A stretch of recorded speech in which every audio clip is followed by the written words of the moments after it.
Merci. Seigneur, merci Seigneur. Je vous salue encore, chers amis, en cette matinée de percée où nous croyons que Dieu a un plan pour nous. Dieu a une parole de vie, une parole de grâce, une parole d'excellence pour nous. Aujourd'hui, le thème n'est rien d'autre que désespoir silencieux. Désespoir silencieux. Pour ce, nous lisons un texte dans Matthieu chapitre 11, verset 28 à 30. La Bible dit ceci: « Venez à moi, vous tous qui êtes fatigués et chargés, je vous donnerai du repos.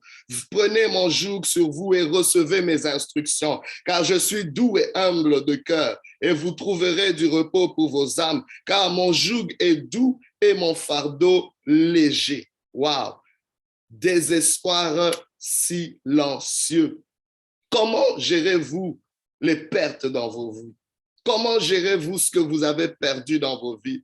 C'est peut-être triste de le dire, mais il y a beaucoup en cette fin d'année qui sont en train de calculer les choses qu'ils ont perdues. Et ce n'est pas un moment facile. Beaucoup dans leur bilan sont en train de voir peut-être une perte dans leur bilan. Je ne sais pas, en tant que famille ou peut-être en tant que chef d'entreprise ou je ne sais pas, en tant que leader d'église. Je ne sais pas, mais votre bilan semble être négatif. Comment gérez-vous les pertes dans vos vies? Vous savez, la plupart le gèrent dans le silence. Il y a un philosophe américain du nom de Thoreau qui a dit: la plupart des gens vivent un désespoir silencieux. Pourquoi? Parce qu'on ne se remet pas facilement de ce qu'on a perdu.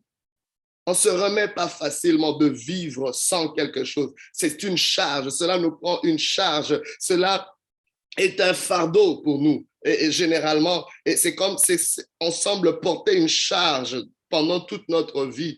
Mais le Seigneur a un remède pour nous. Le Seigneur est en train de nous dire: venez à moi. Venez à moi, viens à lui. Je suis en train de dire à quelqu'un, le Seigneur te dit: viens à moi, toi qui es chargé, viens à moi, toi qui as subi des pertes, viens à moi. Le Seigneur connaît tes pertes, le Seigneur t'appelle au milieu de tes pertes. Il dit: viens à lui au nom de Jésus-Christ.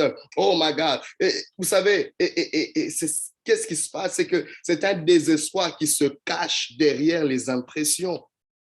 Il y a un désespoir qui se cache derrière les impressions, un désespoir qui se cache derrière certaines activités, un désespoir qui se cache derrière certaines relations, derrière certains comportements qu'on a. Cela cache un désespoir. C'est pour ça qu'on appelle le désespoir silencieux. Oui, peut-être qu'on a pu s'exprimer au moment de la perte, mais après la perte, c'est là qu'on ressent plus la perte. Et vous savez, la plupart du monde vont penser que tout est OK, mais la perte a laissé des séquelles, elle a laissé un désespoir. Comment est-ce qu'on définit le désespoir? Le désespoir, c'est un chagrin profond causé par la perte de l'espoir.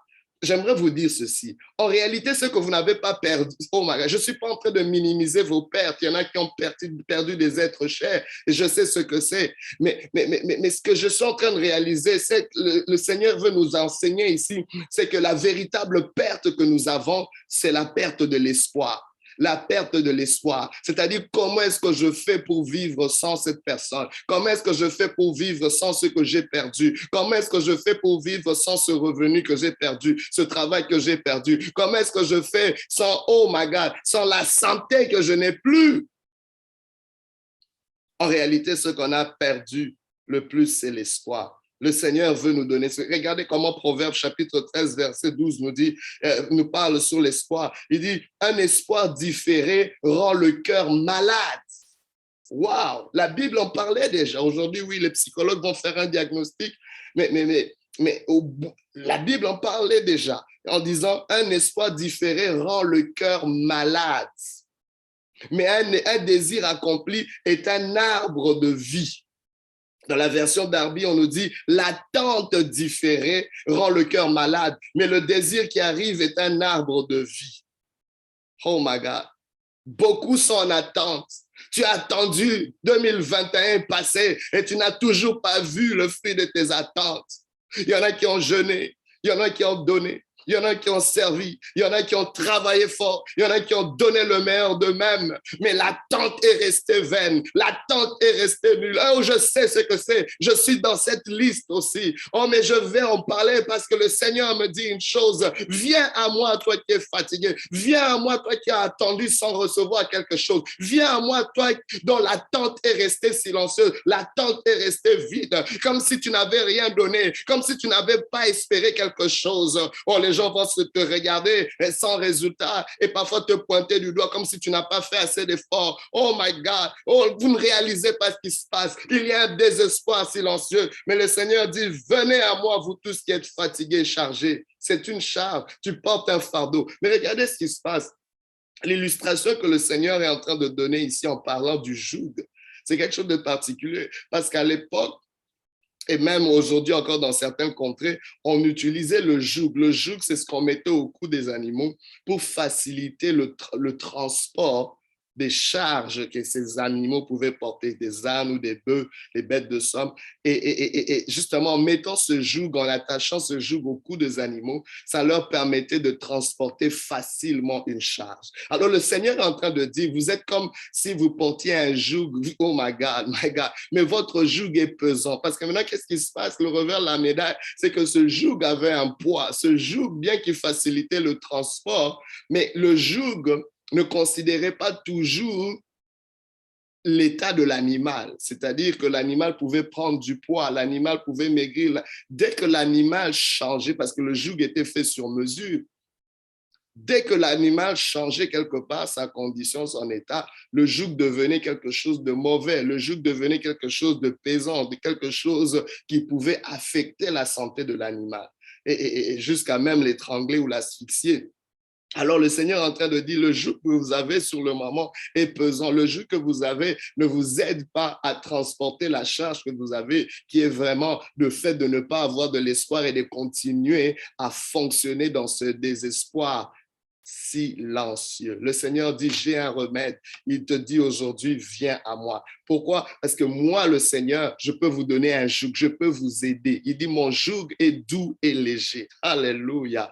My God, mon joug ne va pas ajouter un poids de plus. Vous savez, les solutions de rechange qu'on utilise pour essayer de transporter cette vie, de transporter cette charge, le fait qu'on marche, qu'on puisse vivre avec cette perte, sans ce que nous avons perdu, ces solutions de rechange parfois pèsent encore plus sur nous. Ces solutions de rechange parfois ajoutent encore un fardeau supplémentaire sur nos vies. Mais le Seigneur est en train de dire, oh my God, mon joug est doux et léger. Je peux vous donner un joug qui va faciliter le transport de cette charge. Je ne dis pas que je vais faire disparaître cette charge, mais je veux vous aider à la transporter facilement. Mais vous devez venir à moi.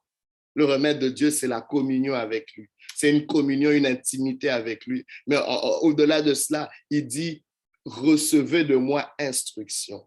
Wow. Le joug du Seigneur consiste non seulement à cette intimité, cette communion avec lui, mais consiste aussi à la réception de ses instructions, ses principes.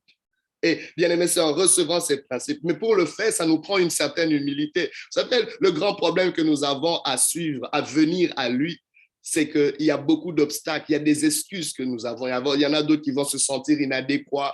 Je ne suis pas capable de venir à Dieu. D'autres vont se sentir inconfortables parce que venir à Dieu va challenger ta zone de confort parce que ça peut mettre un petit désordre dans ton ordre, entre guillemets. Venir à Dieu va oh my God. Il y en a d'autres qui ont le sentiment d'être indigne de venir à Dieu. Je te dis, Seigneur, appelle quelqu'un d'autre. Est-ce que tu sais ce que j'ai vraiment fait? Comment tu peux m'appeler? Comment est-ce que je peux venir dans ta présence? Toi qui es un Dieu saint, tu n'as rien à faire avec quelqu'un comme moi. Oh my God, j'aimerais te dire, le Seigneur, il ne s'agit pas de ta dignité, mais il s'agit de la dignité de celui qui te dit, viens à lui. Il s'agit de la dignité de celui qui te dit, viens à moi. Il t'appelle aujourd'hui. Si tu entends sa voix, n'endurcis pas ton cœur. Il t'appelle aujourd'hui. Il t'appelle pour te donner un nouveau look. Il t'appelle pour rechanger ta vie. Il t'appelle pour recharger tes batteries. Il t'appelle pour déposer quelque chose en toi qui va t'aider en 2022. Il t'appelle au nom de Jésus. Reçois son appel. Accepte son appel dans le nom de Jésus.